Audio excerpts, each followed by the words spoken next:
Hi, everyone.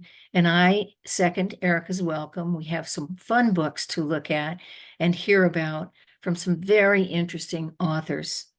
Let's begin with Rajni LaRocca and her Sona and the Golden Beasts. Rajni, winner of the Newbery Honor title Red, White, and Whole, was born in India and came to the US as a baby. She earned an undergraduate degree and a medical degree from Harvard. She now lives in the Boston area where she practices medicine and writes for young readers. She also co-hosts the STEM Women in Kidlit podcast. Please tell us about Sonia and the Golden Beasts, which, by the way, was actually published yesterday. Hi, everyone. I'm Rajni LaRocca. I'm so excited to be here talking to you about Sona and the Golden Beast, which, as mentioned, just came out yesterday on March 5th. Sona and the Golden Beast is my first otherworld fantasy adventure, and it is inspired by India, where my family is from. So it is set in a country called Devya, where the original inhabitants are distinguished by their worship of the earth goddess Bhumi, their ability to cast magic through music, and their gold-colored ears. About 250 years before the story takes place, a group of seafaring people from the island of Malekia have arrived in Devya. They initially came to trade, but they eventually took over the governing of the whole country. And the Maliks forced Devans to mine their sacred gems in order to sell them around the world and enrich their own country. And a new and cruel king has forbidden intermarriage between Maliks and Devans and has forced everyone to display their ears at all times so they can readily be identified as Devan or Malik. And they've outlawed music, so Devans can't cast their magic. So my protagonist, Sona, is a Malik. She's part of a family of farmers that has been in Devya for several generations, but she loves the Devan woman who raised her, a grandmotherly figure who stepped in after her own mother died in childbirth. Sona loves Devans and Maliks alike, and she wants everyone to be treated fairly. She also hears music everywhere in the land around her, and especially in the animals that she rescues. So everything changes when Sona finds an orphaned wolf pup with golden ears, and she thinks that it must be related to one of the five sacred golden beasts of Devya. When the woman who raised her falls ill, Sona starts off on a quest across the whole country. And yes, there is a map in the beginning of this book. Hold on, let's see if I can find it. It's so exciting. I've always loved fantasies with maps. So she sets off on a quest across the whole country, accompanied by a Devan boy whom she's not sure she can trust, to find the nectar of life to save her loved one. And along the way, the children have to avoid a deadly Malekian hunter who has been killing the golden beast one by one. So as she learns secrets about Malekia and her own identity, Sona realizes that the fate of the golden beast and the future of the whole country of Devya just might come down to her. So this book was inspired by my own background and many aspects of my life. I grew up loving British literature and culture, from Shakespeare to Jane Austen to All Creatures Great and Small, The Great British Baking Show, The Beatles, and many other things. I've been to Great Britain many times, and I've loved my time there. And in many ways, because the British colonized India, they were there from 1600s to 1947. It's because of that my parents grew up speaking English, and that's why we immigrated to the U.S. And I likely wouldn't be the person I am if the British hadn't colonized India.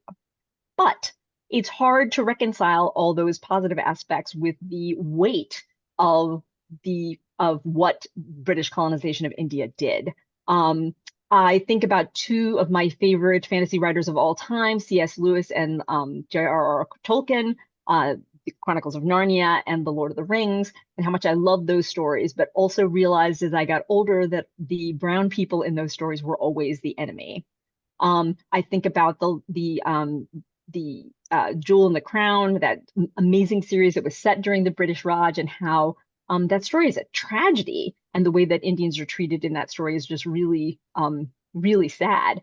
And then I think about how India was called the jewel in the crown of the British Empire, how Queen Victoria was named Empress of India, having never set foot in that country, and how unfair that was. And I think about treasures, all kinds of treasures, including the Kohinoor diamond, the largest cut diamond in the world that is in a crown in the Tower of London.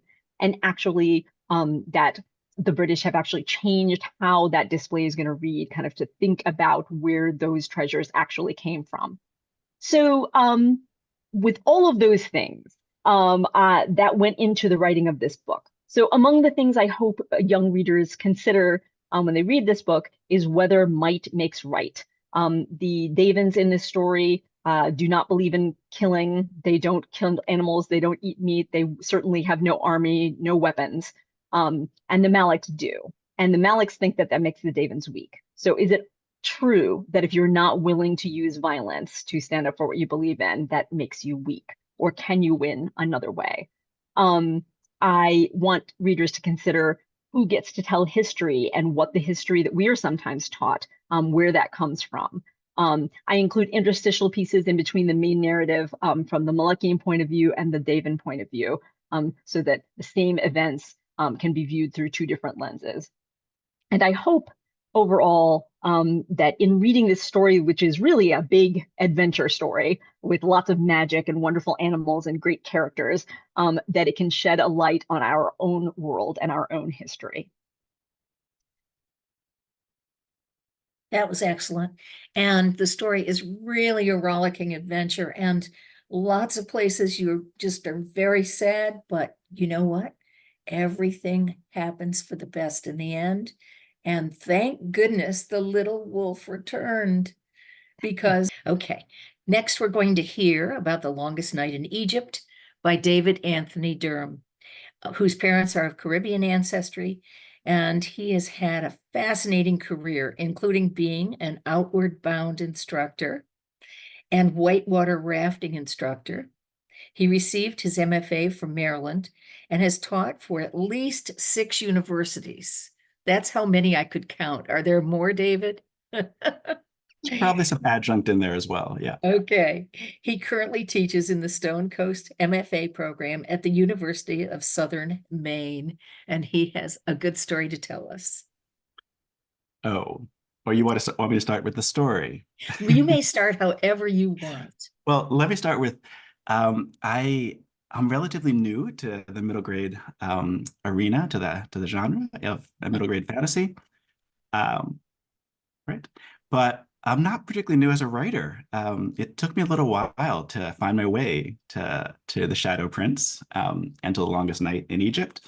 I was a history major in college, and as I realized that I didn't want to focus on any one particular thing, I kept wanting to study different cultures and different places and different time periods. But I also was moving around so much, and I loved writing so much that my work became dropping into different historical moments as a novelist. Those began for adults with literary novels and some ancient war epics, an epic fantasy trilogy for adults. And it took me a little while to find my way to writing for a younger audience. And a big part of that was reading with and for my kids. And seeing how much they loved fantasy and middle grade fantasy. And that reminded me of how much I owed my own life and career and interest to fantasy. It's where I began to think of myself as a reader, as a creative person. It's where I began to see myself in adventures. And that felt important to return to. So I eventually came back, and I needed a story though. And in this case, of the 7 books that I wrote before this, they all kind of came planned. One way or another, they slowly grew on me. The Shadow Prince, however, that one came to me at one very specific day. I remember it exactly. It was a summer day. I was home alone, and I was mowing the grass. It's very hot. And I came in from doing that to have a drink and cool down. And my son, who probably was, 7 or so at the time, had borrowed a book on ancient Egyptian gods and mythology. Wasn't a very big book, but it was one that I picked up and just began flipping through. And I had studied ancient Egypt in college, but this time maybe thinking about the fact that it came to me as something that my son had brought into the house, I was thinking of it in ways that were really different. Instead of Egypt seeming ancient and distant and a place of ruins, it began to seem really engaging, and the gods and the different characteristics were scary at times, comical at times. They had all these shape-shifting characteristics. And it just seemed like there was so much epic story potential in there, so much magic, so many strange creatures, demons and things in the depths, that I was really drawn to it. And that day, like kind of that afternoon, I felt like the whole notion of entering ancient Egypt in a humorous way with an eye toward a young audience that maybe was partly my kids and partly me, remembering how I would have liked this material as a kid. That's where it came from. And then other things just made sense kind of immediately. It is a ancient Egyptian world, very magical, and the magic is solar punk in this case. It's a solar punk ancient Egypt. But that I mean taking a riff off the mythology and the importance of the sun and Ra's journey through the sky, and raining down that gift on Egypt. In this case, it became a way to create magicians. That there were magicians who would write with a stylus, write hieroglyphs, and the hieroglyphs became spells. That was because the divine kind of light coming down throughout the day made that possible. And that also made flying, vessels and lots of different things that seem kind of modern possible in this ancient Egyptian world. So there's definitely a renewable energy component to it. In terms of the main character in the story, I found this boy, a young man named Ash, who believed himself to be an orphan, raised far out in the country, really far from anything, from the workings of the world, and he's been trained by a rather eccentric mentor. He discovers at a certain birthday that all the training that he did that he didn't really understand was all about potentially becoming a bodyguard and confidant to a young prince of Egypt. So he goes to Egypt in the Shadow Prince, to the capital, and is tested. Lots of demon fighting ensues, and he makes it, gets friends, and is promptly going on lots of adventures. He certainly does. And I read the next one in the series, so I know. Now, what is your specific message that you want to share in this title? Well, I love the question. I never have one specific message, but no matter what, there are always a few things that engage me, that make me want to write and engage with the story at all. What in this case was certainly to present ancient history and culture in a vibrant, fun, fantastical way that makes it feel alive and familiar instead of distant and dead. It's so easy to look at ruins and see faded, colorless, silent things. But these cultures were vibrant and alive in their times.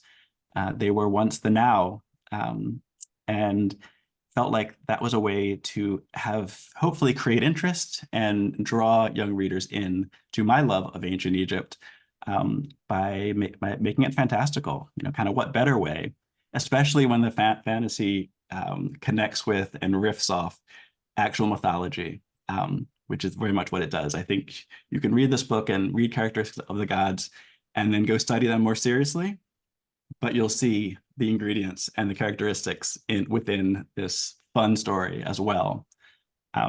Another thing that I wouldn't have known was really important to me going in exactly was that, yes, the stories are full of adventures and peril, baddies and monsters and big challenges. But I found a touchstone in it for me, that I kept returning to, and that is kindness, compassion, and modeling these things, kids dealing with hard things, sometimes feeling anger, jealousy, resentment, all those not so good emotions. Ash, my main character, his name is Ash, he feels all those things at times.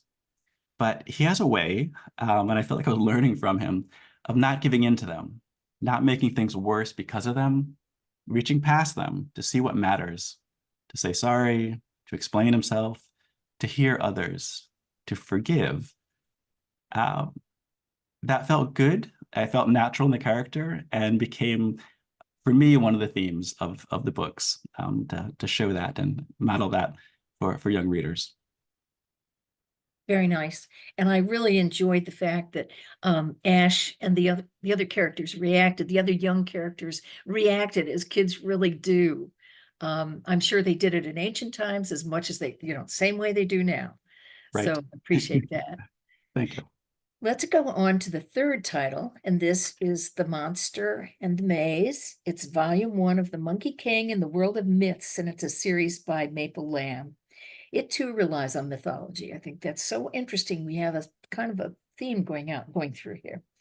In fact, Maple sends a love note to her parents, thanking them for kindling her interest in mythology, history, and art.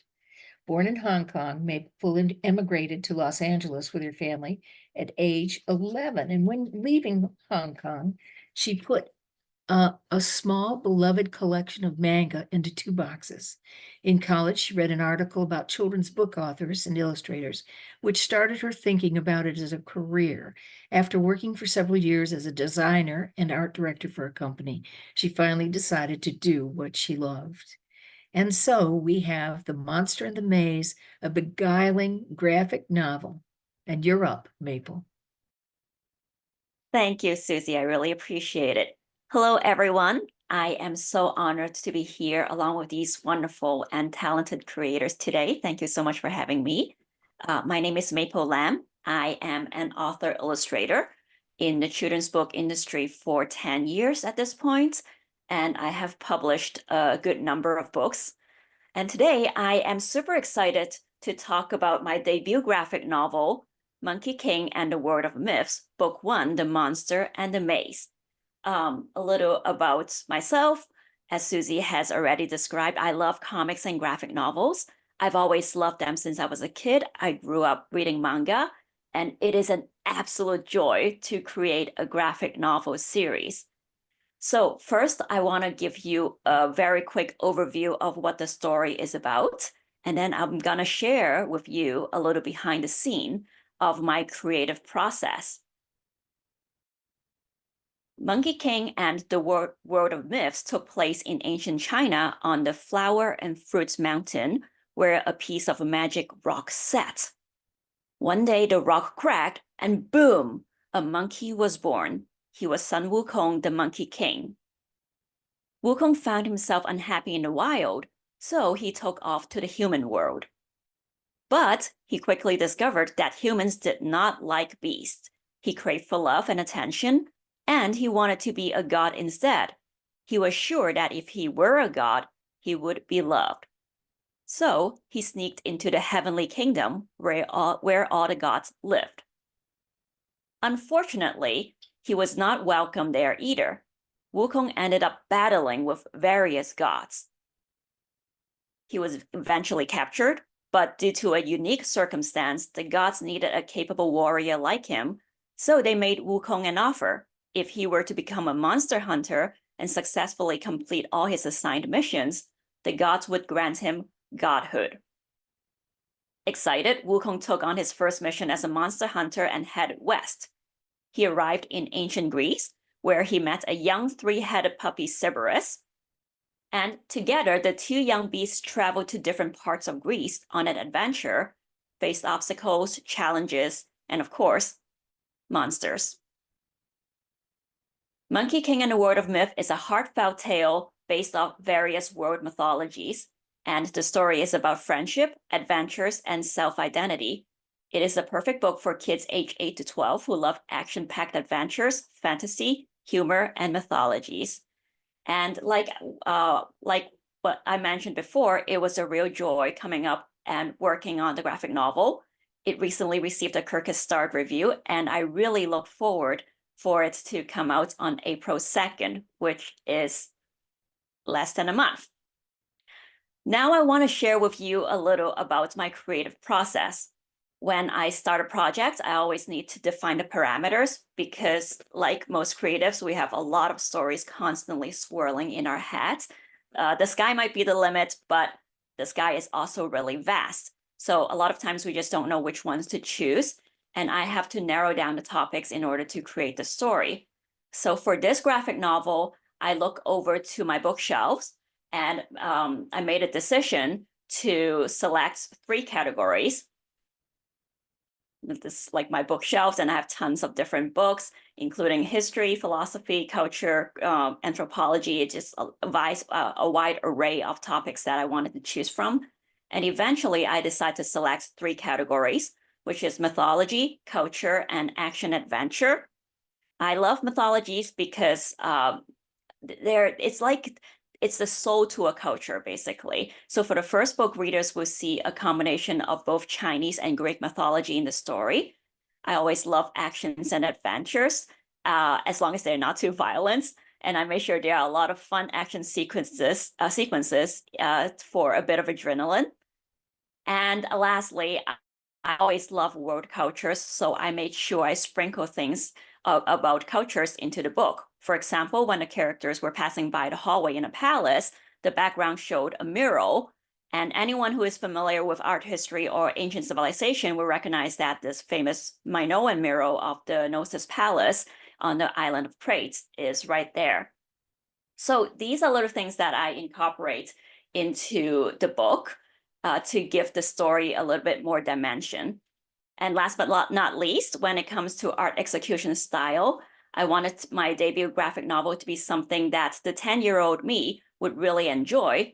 And I know the 10-year-old me really loved adventures with adorable animal protagonists, much along the lines of the wonderful graphic novels like Dogman, Agent 9, Investigators, Agent Moose, etc. So I wrote Monkey King and the World of Myths to satisfy the young 10-year-old me. And I hope that 10-year-olds today, or 8 to 12, would really enjoy the adventure just as I enjoyed writing this book. Thank you. That's my presentation for today. Good. I loved it because Cerberus is a rascal. And at one point, Su Wen Kong has to remind him to put on some clothes because, in quotes, it's the polite thing to do. But also Cerberus did some other things that helped them actually find their way out of the maze. And by the way, I never knew that the Minotaur was a vegetarian, which he is in her, which he is in her book.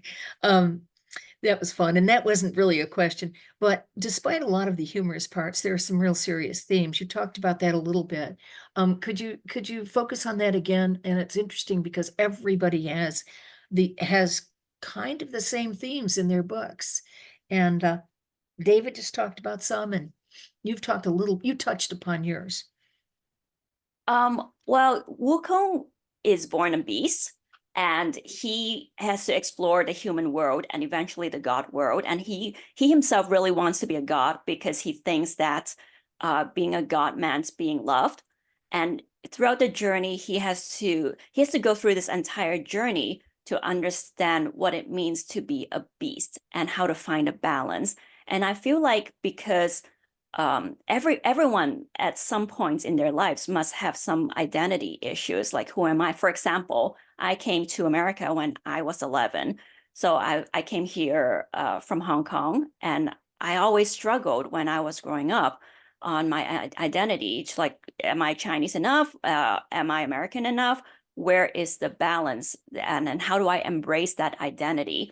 And in Monkey King and the World of Myths, in book 1, The Monster in the Maze, it explores a little behind the scene on these topics about self-identity and how Wukong came around to embrace his identity as a beast.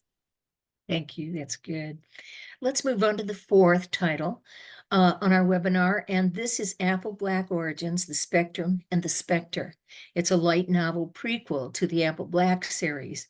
It's written by Odunze Ogugwa. No, I didn't say that quite correctly. But hey, he put his thumb up. Thank you. Who is also known as White Manga. White grew up in Nigeria and said that the electrical blackouts were so common there that he spent much of his time drawing as a way to entertain himself and his friends.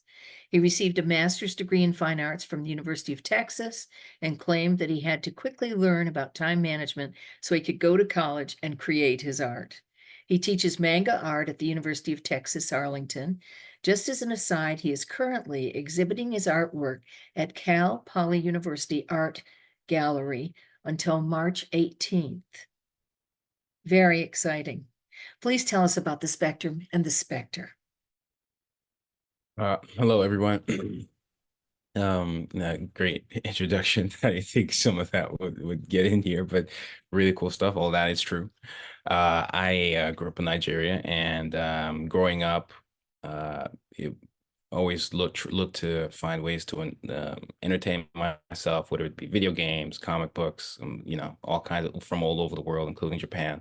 And that's where most of my influences come from, just like Maple, you know, Dragon Ball, and the list goes on to other series like some of the more contemporary stuff, as well as the older stuff like Bleach, Naruto, Gintama, One Punch Man, you name it. I'm also influenced by, you know, Western content, film, comics here from the West, superhero stuff as well. And that really falls into the work that I create. I've actually been making my series Apple Black for a few years now. And the fourth volume just dropped, I believe, late last year, with the fifth looking to be released this year. And it's this magical, fantastical world of sorcerers, where I take some of those concepts and, you know, add my own little twist on them based off of the influences I've had, you know, even like Harry Potter, for instance. And it's a world of sorcerers where the sorcery over the years kind of diminishes as the years go by, because all of it stems from this tree that gave their ancestors sorcery. And then all of that is extinct now, and as years have gone by, it's kind of diminished. And so there are certain MacGuffins, maybe people of certain tribes trying to rejuvenate that power in the bloodline so they can have supremacy. And so there was a period where there was a lot of wars. Now the story takes place a little bit in the aftermath of all of that, where there is some semblance of peace, or at least some false image of it. And then we're just kind of living in the aftermath, where there are tribes that have been extinct because of the war. And, you know, they're not, say, happy with the current state of things, and they form rebels and all kinds of things. So in certain ways, there is this wasteland rebellion type energy within this world, as well as another part of the world trying to form civilization, even though it's built on, in some cases, lies, you know, death, you know, extinction of certain people, and so on and so forth. And I like to be influenced by, you know, the world around me, certain cultures and traditions. So there are also some historical events that maybe have played a role in my decision making and how I've put this world together. So there will be moments that mirror our current world, say like the current story, Apple Black, The Spectrum and the Spectre, which is my debut light novel, which is a prequel to the current series. It's a few years, almost a decade before the events of Volume 1 of Apple Black. And it takes place in a country called Yota that mirrors a little bit where I'm from, Nigeria, and the corruption that takes place there. And so we have our character Willow, who's this wild, fun young girl who kind of seeks to change that in certain ways, because she's grown up and seen the dark aspects of this world. Yota, again, mirroring some of the dark aspects that I saw and that still exist to this day in Nigeria, and also certain African countries. And so she's trying to fight against that. And in this world, and an example of me maybe taking certain concepts that have already existed and putting a little twist on it, everyone is familiar with, say, wands and like a Harry Potter being like a little tiny stick, and you wave and you cast a spell. In this world, the sorcerers of this world, they have all kinds of wands, and the wands could be, they could be a pen, and maybe if you write something or you draw something, and then what you draw comes to life. Or the wand could be a guitar, and the music you play is what they use to do battle. There are all kinds of wands in this world, and hers is a golden wand. It's a special wand. There are mysteries as to how she came into the possession of it, who gave it to her, and all of that, where she's from. And it's basically a whip, and then she also uses it to put her hair together. So she's a really cool, stylistic, fun character trying to make change in this world, even though she's been ridiculed for certain things about her own identity, say her vitiligo on her skin. And part of the message in the story to me is being able to embrace yourself, and how sometimes that could be the key to sparking or igniting some kind of change into the world you want to into the change you want to see in the world. So a lot of cool action, comedic shenanigans happen, and she comes across another character with his own goals, a rogue sorcerer who has his own mission, and they're both on the quest to find the legendary golden wands, similar to the one she has, because there's a place, again, don't want to give away a lot of the mystery, but there was a place where all these wands exist, and she believes that if she can get a lot of them or get to them, it'll make accomplishing her goal of helping the world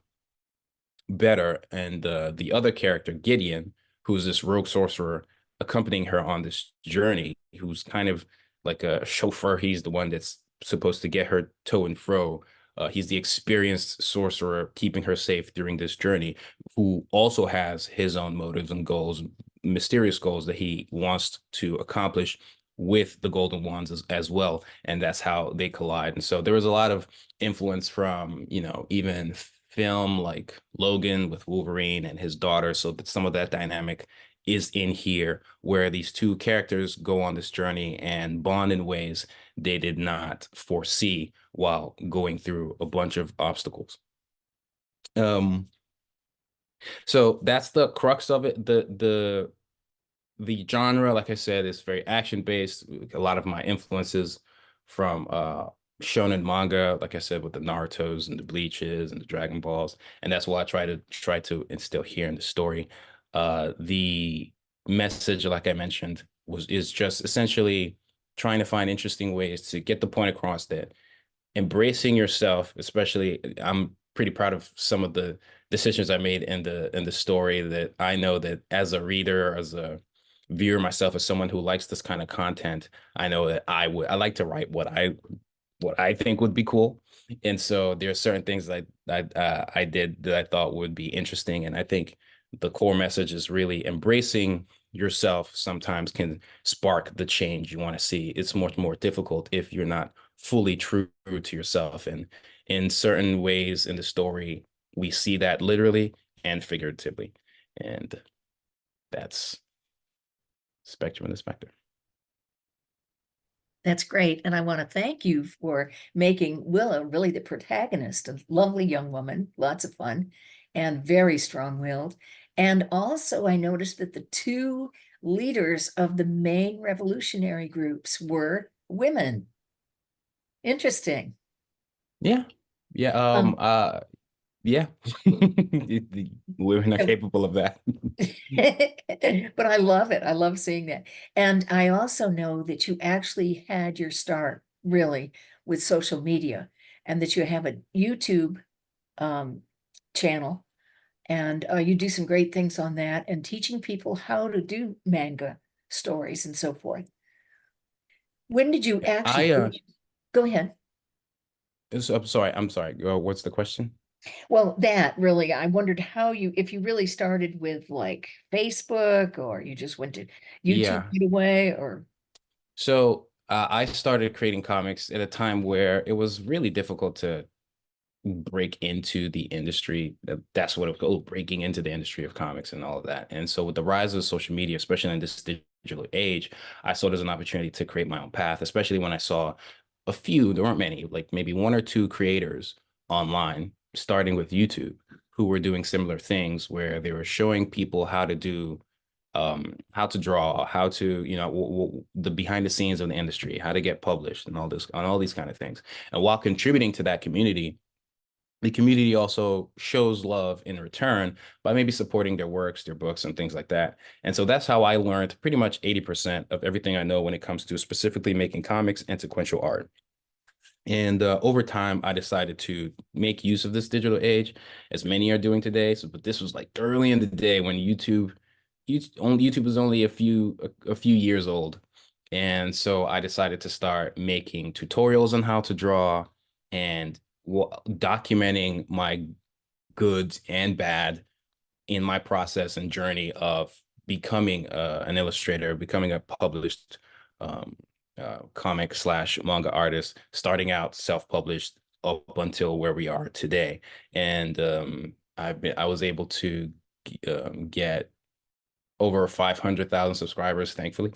And something I continue to do to this day. So there's tutorials on how to write, what to watch out for when writing, characters, villains, all those kind of things, as well as little tidbits on how to get published. So I essentially do the same thing. And so I've always liked to teach. I think sometimes teaching is it's a great way to learn as well, because you're putting this information out there, and I want to be very careful with the information I put out there. And so I try to make sure I know what I'm talking about. But in the process of doing that, you're getting a firmer understanding of what you're saying. So it, in a way, it helps me, in a way, it helps them, in a way, I gain an audience that is essentially the audience for the book as well. And so it's a fun process overall.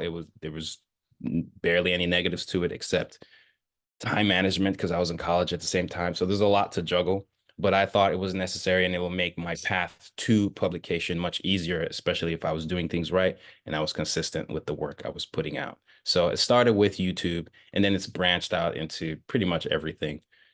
You can, in today's age, it's best to be on as many as possible, but also trying to make sure you manage and organize things in ways where you're not burnt out.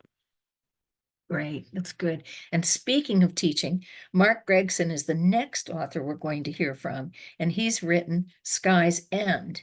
It's the first title in the Above the Black series. It's the debut novel for Mark, who graduated from the University of Utah, and he teaches English in a middle school. And God bless you for that, I have to say, having taught for many years. It was a 20-year journey, he said, an interesting way and there was an interesting way that the book came about. He had sent a book to a publisher where it was languishing, but he had another book, Sky's End, that his agent really liked, but she said that he had to do a complete revision before she'd start sending it to the publicists. And he actually had just had surgery, but he told his wife to give him his laptop, and he got to work, and he worked really hard. And now we have Sky's End. Go ahead, Mark, and tell us about it. Hey, thank you so much, Susie. And thank you all for giving me a few minutes of your time to talk about my debut novel. And like Susie mentioned, I've been dreaming of getting published for about 20 years. And my book only came out just a couple months ago. So it's always really special to talk about my book. It's been my lifelong dream. So my name is Mark J. Gregson, and I want to talk to you guys a little bit about Sky's End. So Sky's End is book one of a fantasy young adult trilogy, and it's always so exciting. My editor described it as the book baby of Attack on Titan and the Hunger Games, which like made me feel very flattered and excited. It's also been said that it's for fans of like Pierce Brown, which is also flattering because I love his Red Rising books, although I would say that my book's firmly young adult, whereas Pierce Brown stuff is firmly adult. So in my book, you have a civilization that inhabits floating islands, and these islands have been terrorized by gigantic sky serpents for centuries. And these monsters are part of like a horrible ecosystem of dangerous beasts. Imagine sea monsters like the Kraken or the Leviathan, but make them fly and cover them in steel scales. They're basically like flying, living battle cruisers. They're awful. And they're very aggressive. They seek out humans, they attack them, they attack islands. Furthermore, these floating islands, they exist above a bed of toxic black clouds. And these clouds are deadly. Like if you stuck your arm into them, it would eat the flesh right off the bone. And so no one knows what these black clouds, these dark clouds hide. And so Sky's End is book 1 of this series called The Above the Black, about the above the black world, above these black clouds. No one knows what exists below them, but as the series moves on, maybe we'll explore what's going on below the black as well.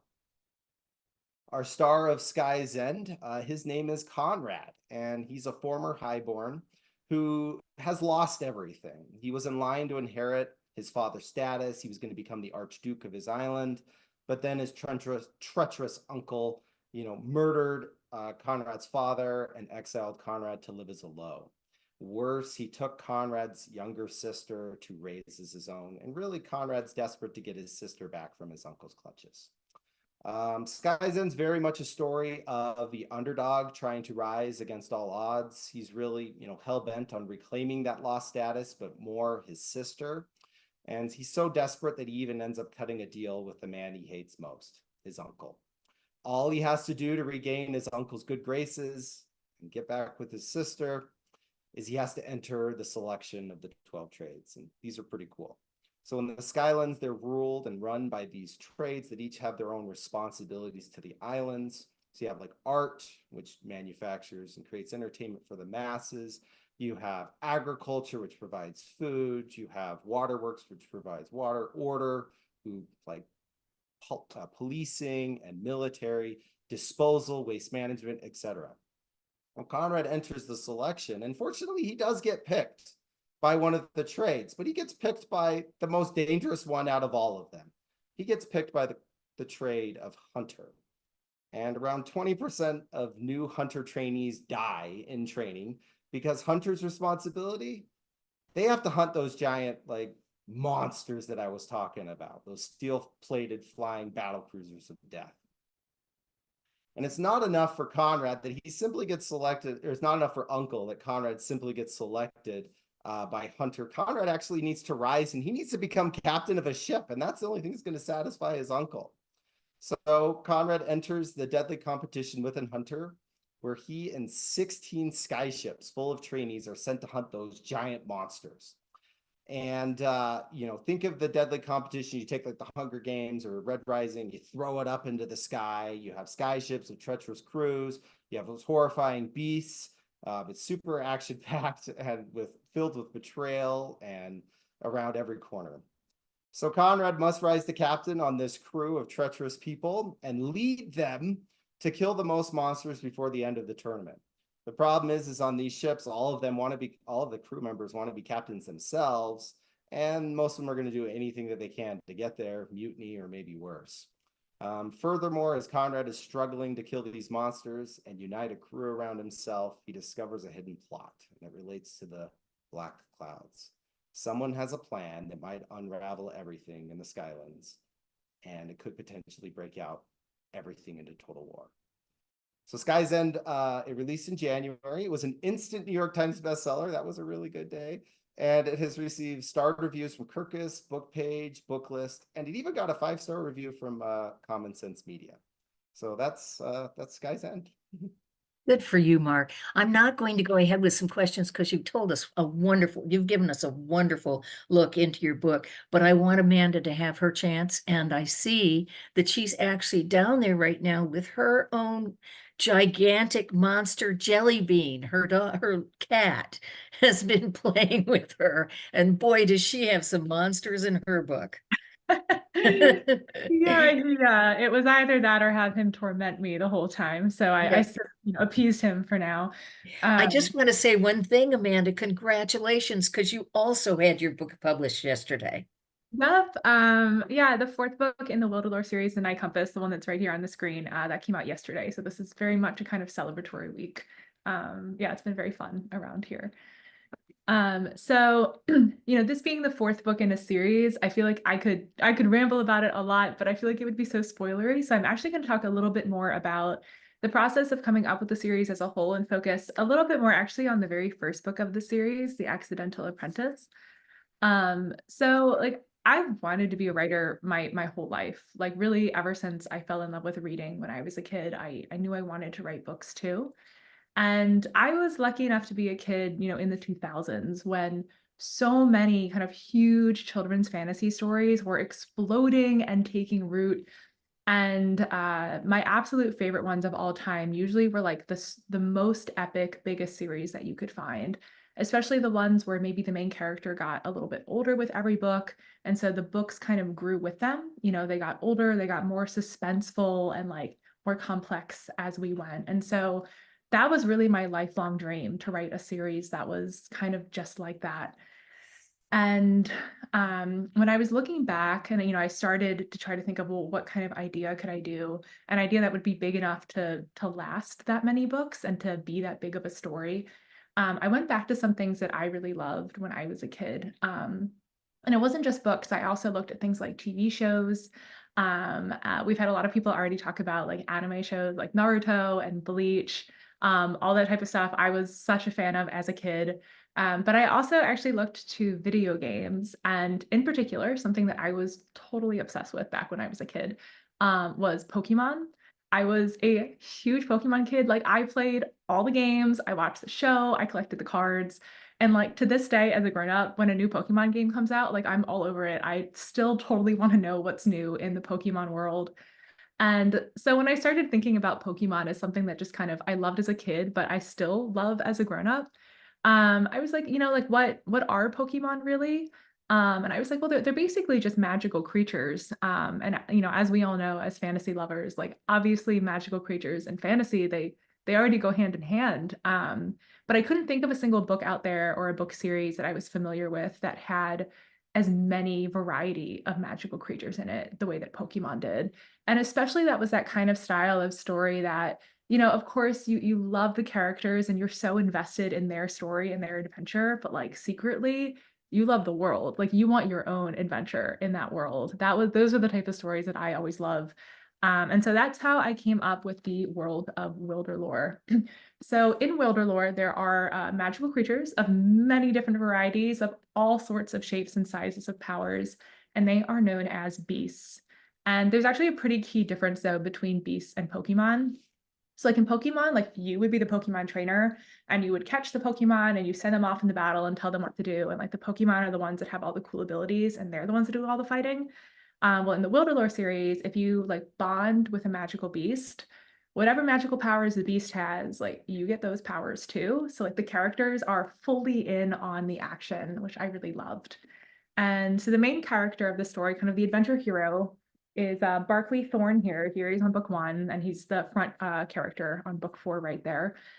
And what Barclay wants more than anything in the whole world at the series onset is he really wants to belong. He has grown up in this really, really strange town that has hundreds, like thousands of silly rules. And even though Barclay always tries his best and is very well-intentioned, he is always managing to accidentally break these rules. And so he doesn't fit in very much to this town that he calls home. And rule number 1 in this town, most important of all, is no beasts, like no magic. His town is completely terrified of beasts. And they have a bit of a right to be. Like there are some beasts in this world that are kind of more like cute little magical animal companions, but there are also beasts in this world that are like huge, like Godzilla level monsters. And so when Barclay accidentally bonds with one of these beasts, well, unfortunately for him, like they kick him out. He is gone. He broke the most important rule.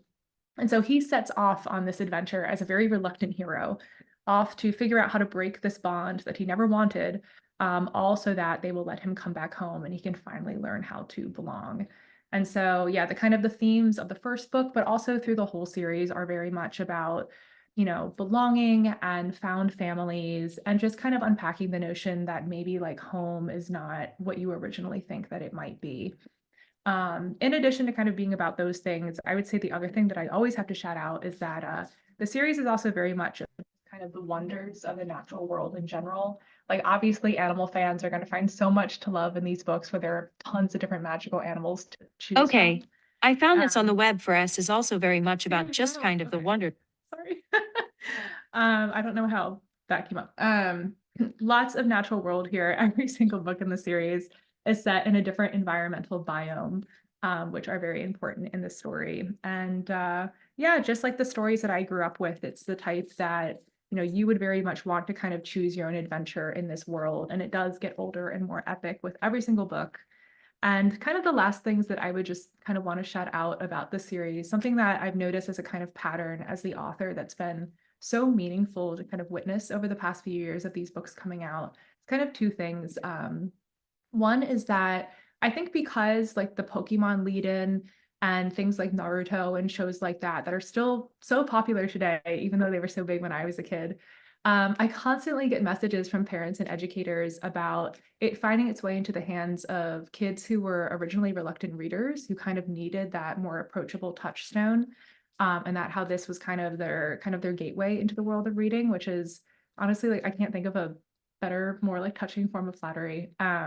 And then the other one that's been really meaningful for me is that whole families that will come in on the series together. You know, there are a lot of adult characters in the story as well who are, you know, very, very influential. And, you know, as someone who grew up with parents who, like, if I loved a series, like my parents would totally read it too. And usually we're just as excited about those series as me. You know, kind of seeing that happen over the course of these books being published has also been something that's been really, really, really special. So yeah, that's the Wilderlore series. That's great. And you know, I was so happy when I went on your website and I saw that there were pictures of all the beasts because I was really trying to picture all those beasts. And I thought that I just want to say something because when I was listening to Mark before, you said something that I wanted to ask him about, and that was, did his Conrad grow in his next two books, or did he remain 16 in those books? Oh, does Conrad, does he actually grow older as the series Yes. goes on? Yeah. Yes, he's gonna have a birthday or two as the series goes Okay, on. So because that's what Amanda was just talking about in her series. So that's excellent. Everybody was wonderful. Do you have any questions for each other? Okay. Do you have any questions for me? Erica, are you still with us? Yeah, hi. I think I'm bringing us all back on screen here. You are. You're doing a nice job. Okay. I apologize again for the technical difficulties. Thank you all so much for joining us today. We look forward to purchasing some of your books now and pre-ordering some of them for later this year. We also want to thank the publishers who sponsored this event. I believe I have a thank you screen here for them here. And the archive, which hopefully we'll be able to clean up and get out some of my technical difficulties there, will be available in just a few days. Brodart Co. has a YouTube page where we'll be getting that up and running so we can share it out and it's in all of its glory. And Susie, thank you for moderating. All of the titles presented today are available to order in Bibbs, our ordering platform, and for the authors in the room, that's where librarians go to get our books. So I thank you all again. I think we're a minute shy of 3 o'clock. So One other thing, Erica, I forgot to say that Amanda on her website has a fabulous recipe for pear cider. So look it up. I'm going to make it. I hope you like it if you do.